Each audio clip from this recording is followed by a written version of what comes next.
പ്രിയ സജ്ജനങ്ങളെ, എല്ലാവർക്കും നമസ്കാരം. സത്സംഗവേദിയിലേക്ക് ഒരിക്കൽ കൂടി സ്വാഗതം. ഇന്ന് സത്സംഗവേദിയിൽ നമ്മൾ ചർച്ച ചെയ്യുന്നത് പ്രാർത്ഥന എന്നുള്ള വിഷയമാണ്. പ്രാർത്ഥന എന്നത് സർവ്വചരാചരങ്ങളും ഉൾപ്പെട്ട ഈ പ്രപഞ്ചത്തിൻ്റെ സൃഷ്ടാവുമായുള്ള സംയോഗമാണ്.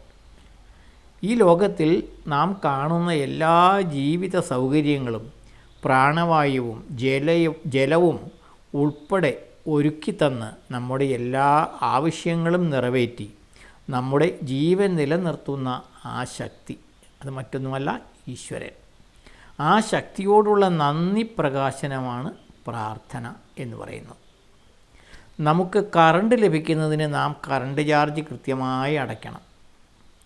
ജലവിതരണ കണക്ഷനുള്ളവർ കൃത്യമായി അതിൻ്റെ ചാർജ് അടയ്ക്കണം. ടെലിഫോൺ കണക്ഷനുള്ളവർ അതിൻ്റെ ചാർജ് കൃത്യമായി അടയ്ക്കണം.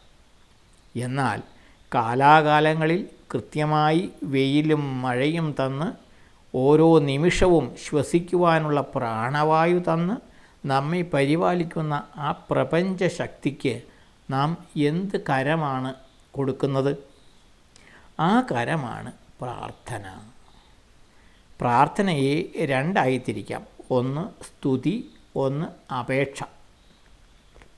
ഈശ്വര അവദാനങ്ങളെ അഥവാ ഈശ്വരൻ്റെ മാഹാത്മ്യം, ശക്തിപ്രഭാവം, മേന്മ, ഇതിനെല്ലാം ഉപരിയായി അദ്ദേഹത്തിന് നമ്മോടുള്ള അത്യുത്കൃഷ്ടമായ പ്രേമം, കാരുണ്യം തുടങ്ങിയ ഗുണങ്ങളെ കീർത്തിക്കുന്നതാണ് സ്തോത്രങ്ങളും സ്തുതിയും.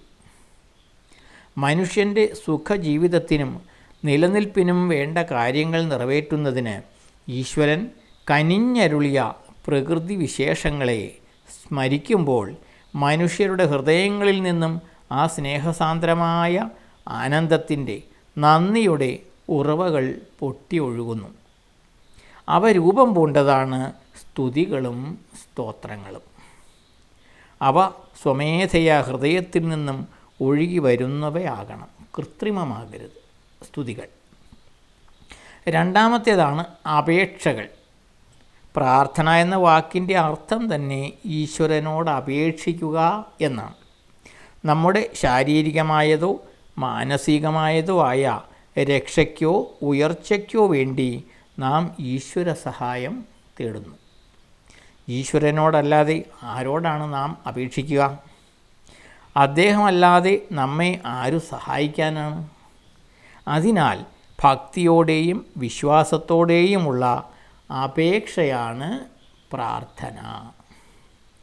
അതായത് കഷ്ടപ്പാടുകളും ദുരിതങ്ങളും നിറഞ്ഞ ജീവിതത്തിൻ്റെ വഴികാട്ടിയായി ഇരുന്ന് നമ്മെ കാത്തുരക്ഷിക്കണമെന്നുള്ള ഈശ്വരനോടുള്ള അപേക്ഷ, അതാണ് പ്രാർത്ഥന. ക്രമേണ നമ്മെ ഭൗതിക വാഞ്ചകളിൽ നിന്നും വേർപെടുത്തി ജന്മലക്ഷ്യമായ മോക്ഷത്തിലേക്ക് തന്നെ നയിക്കണമേ എന്നുള്ള അപേക്ഷയാണ് പ്രാർത്ഥന.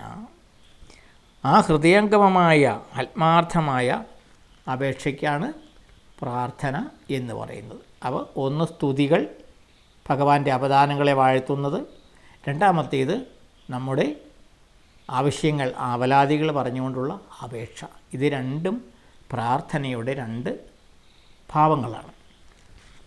പൂച്ചക്കുഞ്ഞ് കരയുമ്പോൾ തള്ളപ്പൂച്ച ഓടി വന്ന് അതിനെ കടിച്ചെടുത്തുകൊണ്ടുപോയി അപകടങ്ങളിൽ നിന്നും രക്ഷിക്കുന്നത് നമ്മൾ കണ്ടിട്ടുണ്ട്.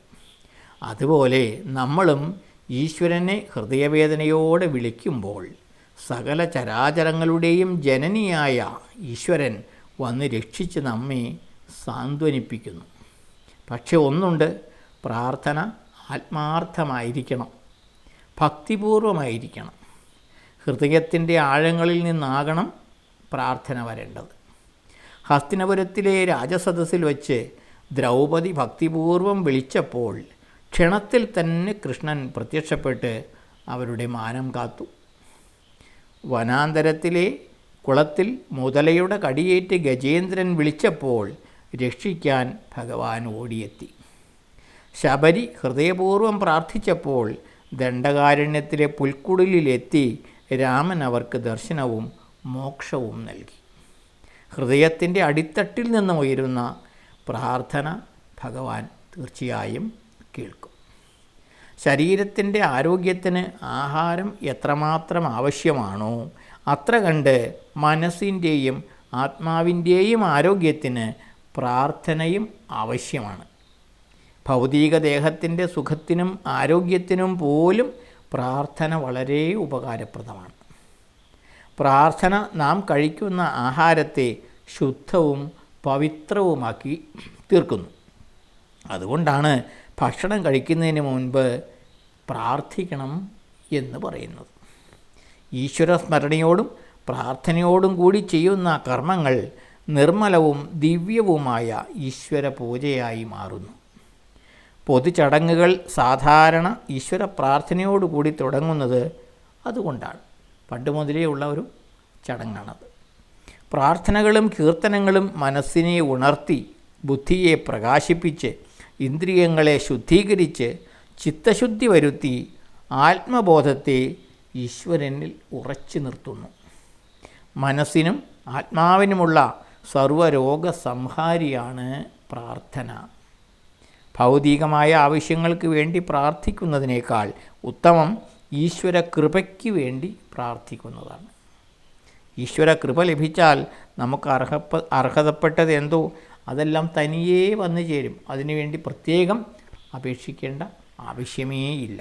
അതുകൊണ്ട് പ്രാർത്ഥന എപ്പോഴും ആ ഭഗവത് കാരുണ്യത്തിന് വേണ്ടിയായിരിക്കണം, ഈശ്വര കൃപയ്ക്ക് വേണ്ടിയായിരിക്കണം. ഭൗതികമായ കാര്യങ്ങൾക്ക് വേണ്ടി ചിലപ്പോൾ നമ്മൾ പ്രാർത്ഥിക്കും, ശരി തന്നെ. പക്ഷേ അതിനേക്കാൾ ഉപരി ഭഗവത് കൃപയ്ക്ക് വേണ്ടി പ്രാർത്ഥിക്കണം. അപ്പോൾ നമുക്ക് വേണ്ടതെല്ലാം സ്വയം വന്നു ചേരും. അപ്പോൾ അതാണ് പ്രാർത്ഥനയുടെ ഭാവം. എല്ലാവർക്കും നന്ദി, നമസ്കാരം. വീണ്ടും ഒരിക്കൽ കൂടി കാണുന്നതുവരെ നമസ്കാരം.